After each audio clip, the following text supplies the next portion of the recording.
It's been well over 6 months since I bought the Apple Watch Series 10, and while this watch marked the 10th year anniversary of the Apple Watch, in all honesty, it initially seemed like a bit of an iterative update. But after spending 6 months with a Series 10, it actually has felt like a bigger upgrade than I was expecting, and that's really because of one thing. Weight. This watch has felt so much lighter than my previous Apple Watches. Now, when I saw that the new polished titanium models were supposed to be 20% lighter than my previous stainless steel model, that didn't sound like that much of a difference on paper. But for a thing that you wear on your wrist every day for hours on end, it actually makes a huge difference. Not only is it lighter, it's also thinner, 9.7 millimeters, which is 10% thinner than the Series 9 Apple Watch. It just feels so much better on my wrist, making the Series 9 I had feel more like a brick. And if you go for the aluminum models, they're 10% lighter than the previous ones. So that's been the biggest difference between the Series 10 and Series 9. The next standout feature of this Apple Watch 6 months later is its software experience. Unlike Android smartwatches, the app experience on the Apple Watch is overall better at controlling media playback from my phone. Apple Music, YouTube Music, Spotify, they all do this well. Another large portion is, of course, tracking fitness. Now, I'm by no means an athlete, in case you weren't able to tell, but I do still like to stay active every day, typically through long walks as well as strength training workouts. The Apple Watch tracks both of these activities for me really well, especially since I subscribe to Apple Fitness Plus for the strength training workouts that I can do at home, which sync with my watch during the workouts, which is awesome. One new feature with the Activity app I really like is that you can now adjust your activity ring goals for specific days of the week in WatchOS 11, as well as pause your rings for a set period. Now, your steps and heartbeat aren't the only things this watch tracks. I use its sleep tracking function, not because I monitor it every day, but if I feel tired or off during the day, I can look back and see how I slept and then realize, oh, that's why I can't seem to focus today. Another thing I use a lot on this watch related to background tracking and metrics is for my hearing health. Now, I have pretty sensitive hearing, and honestly, I'd like to keep it that way. The Hearing app on the app will automatically track the volume of your ambient environment and alert you when you're in an environment that itself is too loud. I've walked out of a performance more than once getting one of these alerts because I just frankly do not want to have my ears ringing afterwards or go deaf over the long term if I can help it. It's also generally sometimes useful to know how loud things are. Like when I was looking at a neighborhood with a main road nearby, I wanted to measure how loud the cars actually were driving by from a distance. Another thing I use my watch for a lot that it's really good at is glanceable information. Specifically, things on my watch face, such as the current UV index, so I know if I need to apply sunscreen, or the temperature and current conditions, plus any upcoming events on my calendar. The watch faces are not only places to see glanceable information, but also a place to put shortcuts to your most used Apple Watch apps, like the Fitness app, or in my case, the Pocket Casts app. The watch faces also, of course, allow you to express yourself from simple, elegantly designed watch faces to the extremely cute Snoopy one. You do have quite a few choices, and while you can't buy additional ones or create your own, Apple provides enough of them and allows enough customizability to the point where I personally haven't been bothered by not having those options. Another thing I've used a lot and has overall worked well for me on this watch is Siri. Although Apple's assistant is often ridiculed, it excels in certain areas such as playing music, setting timers, and creating calendar events, and it works consistently on my Series 10 and is fairly fast. I've also found that Apple's Assistant on the watch is one of the most convenient places to set things like cooking and laundry timers because no matter where you are, you're going to be alerted when that timer goes off because it's on your wrist. But the other reason I think the watch is a great place for these timers is the way WatchOS displays their status. I love that you can look and glance down at your watch to just see how much time is left. Things like timers and anything else you have going on in the background of your watch will also appear in an area called the Smart Stack. You can pin widgets from specific watch apps there, and there are quite a few to choose from. Additionally, app widgets will appear there automatically based on tasks you're doing, such as a laundry timer or the podcast player. It's similar to the idea of the dynamic island, having this place you can go to control stuff you have running in the background. Another useful thing I've noticed is that if the Apple Weather app knows it's going to rain in the near future, that information has appeared in the Smart Stack as well, and it's been really useful. Smart Stack has also been updated to support live activities, so things like your Uber rides, sports scores, flight data, or parking expiration will all automatically show up at the top. The last thing I really use my Apple Watch for software-wise is notifications. Now, I use them less than I used to because I did a phone cleanse a few years back and I got rid of all the non-important notifications. So I don't actually end up getting that many throughout the day. It's mainly just communications from friends and family. And for that, yes, I still find them having those appear on the watch to be really useful. Oh, and one other great thing about the Apple Watch is it makes it very easy to bring up Control Center and turn on Do Not Disturb. And I also appreciate in the same area, it's very easy to turn on theater mode so my watch screen doesn't turn on and disturb others around me during a show or movie. The next standout feature of the Series 10 to me has been the new titanium finishes. I noticed fewer scratches on my Series 10 than on my Series 9 Apple Watch, which was a similar color but had polished stainless steel. The titanium finish I have is natural titanium, which gives the watch a really subtle, classy look, especially when paired with Apple's more premium bands like the Milanese loop I ordered with mine. They come in several finishes like slate, gold, and natural titanium, plus silver, rose gold, and jet black for the aluminum version. One thing that I think might be a bit underappreciated about Apple Watches, especially if you're on the Android side, is just how nice of a job Apple does with the hardware here.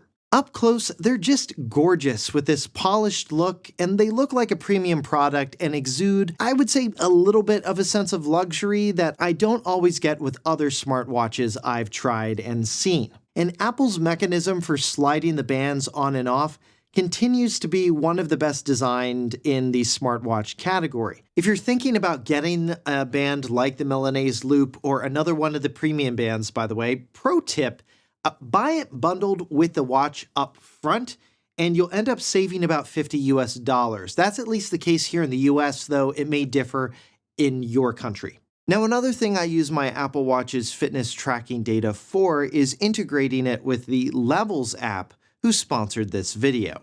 One of the single biggest predictors of how long you live and how good you feel while living is your metabolic health. What fascinated me about Levels is that it pairs blood glucose data with food and activity tracking, something that's been the holy grail of wearables for years. Now, I use Levels to optimize my energy levels and help me manage my sugar and carb consumption to help make getting muscle definition a bit easier. But long-term, the habits it's helping me build should help me better fight off against chronic diseases like diabetes and heart disease, which are linked to metabolic health. I've been a Levels member and logging all my meals for the past few months, which they make incredibly easy to do with features like AI photo logging and barcode scanning. Getting my blood drawn was quick and easy, and I got my results back within 48 hours. Now, while most markers were normal, it did pick up a few that were unexpectedly outside of their normal range. This let me have an important conversation with my doctor and gave me something to watch out for. And the Levels dashboard makes it really easy to click into each metric and get detail on what the numbers mean,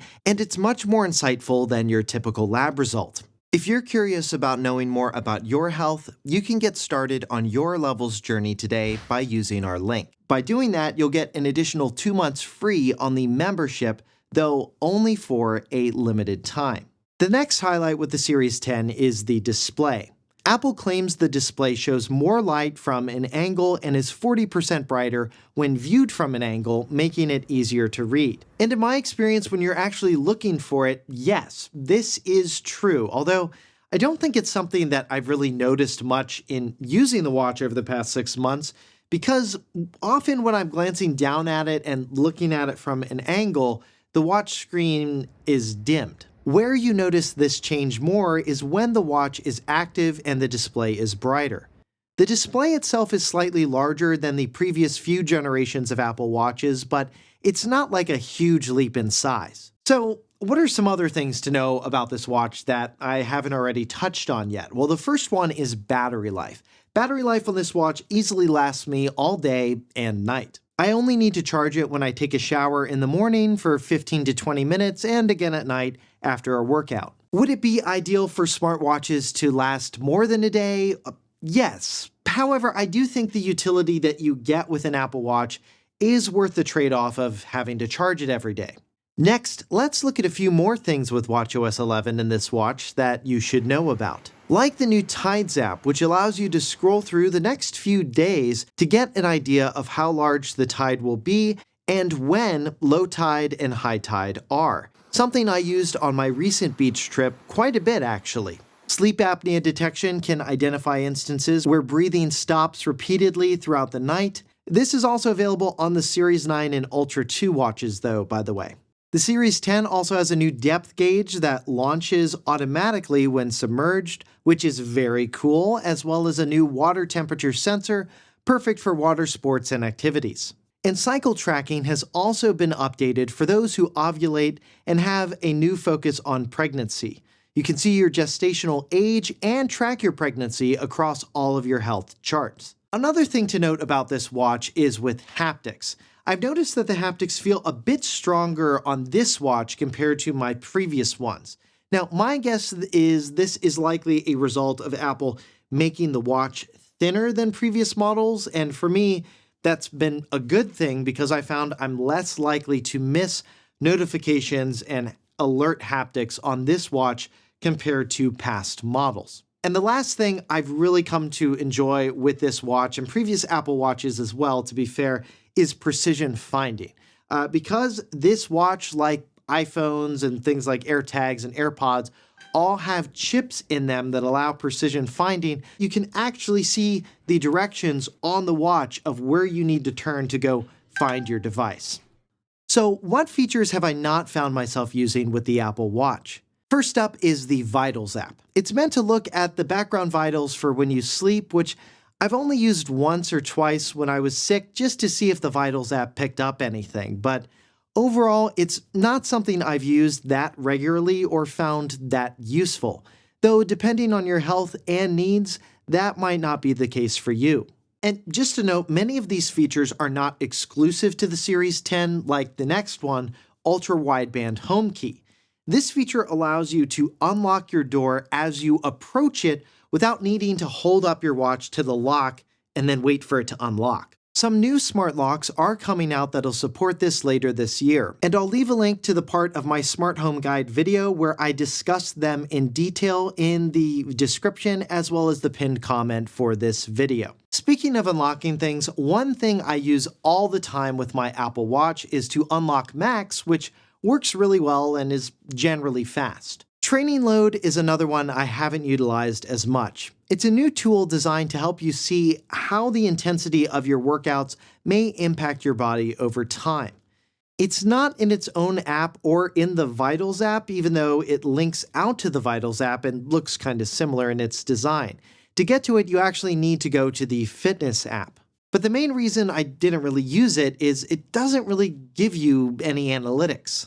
It's primarily used to illustrate how your activity each day compares to the overall trend. But what if I want to go on a 3-mile run today? Should I? Have I recovered enough? It should be able to give you more analysis around that question and be more proactive. That's the piece that's missing that I think a lot of people would want out of a feature like this. Playing media directly through the speaker is another new feature and something I've used but honestly found frustrating. Typically, when I'm in my car, I can use Apple's Assistant on the watch to play music off of my phone, only through Apple Music though, which is kind of annoying. It's in this situation that Apple's Assistant sometimes starts playing music through my watch speaker. Now let's talk about some of the downsides I've encountered with the Series 10 and the Apple Watch experience in general. First, you can pause activity rings, but you can't retroactively pause or ignore them for your stats. So when I was sick and forgot to pause them, there's not really an easy way to go back and not count those days. And the last major downside with the Apple Watch I found is that it only works with iPhones. This has, of course, been how this has always worked for a decade. But 10 years on, the Apple Watch is still one of the best smartwatches out there, and I do find it annoying that I can't pair it to an Android phone. Honestly, I think there are Android users out there who would, given the choice, they'd probably opt for an Apple Watch, depending on how well it integrated with their phone over competing smartwatches. So, would I recommend getting an Apple Watch? Yes, in general, I think Apple Watches are a great device, and while it's slightly disappointing they only work with iPhones, I would generally recommend them to anyone with an iPhone who wants glanceable information, the ability to control media, track their fitness, and yes, get notifications all on their wrist. Now, if you decide to go for an Apple Watch, other questions may pop into your head like what version should you get? Should you still go for the more premium finishes like I've recommended in the past? Maybe. You don't really get that extra money back when you try to trade it in or sell your watch, from what I've seen at least, but I do think having the sapphire crystal display material, in general, I do think that's worth it, especially if you're like me and you just hate seeing any scratches on your watch's display. I've had this material on all of my Apple Watches for a decade now, and I have never seen a single scratch on the display cover. I just wish that Apple would give all Apple Watches the sapphire display cover like you get on Samsung's watches. Now, another watch-related question you may have is which size should you get? That's, I think, really going to be a matter of personal preference, depending on how big your wrist is and how large you prefer your watches in general. Now, if you have an Apple store nearby, I would definitely recommend going to one.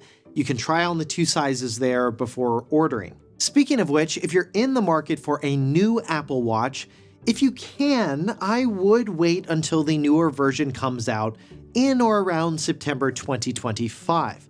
Now, if you need one right now and you're stuck between the Series 9 and Series 10, honestly, at this point, I'd pretty much always opt for the Series 10 just because of its lighter weight and thinner design. And to check current prices on the Apple Watch Series 10 and see all of the products mentioned, you can do that by clicking on the purchase links in our description and the pinned comment. Well, those are my thoughts on the Apple Watch Series 10 after 6 months. Let me know what you thought of this review and what you think of the Apple Watch in the comments below. And if you want to see more of my Apple reviews on products like the iPhone 16 Pro Max, AirPods Pro 2, or Vision Pro, you can click here to get to those videos or click here to see my other smartwatch reviews. And you can see all of the products we recommend at any time by visiting 6monthslater.net/shop. For 6 Months Later, I'm Josh Tedder. Thanks for watching.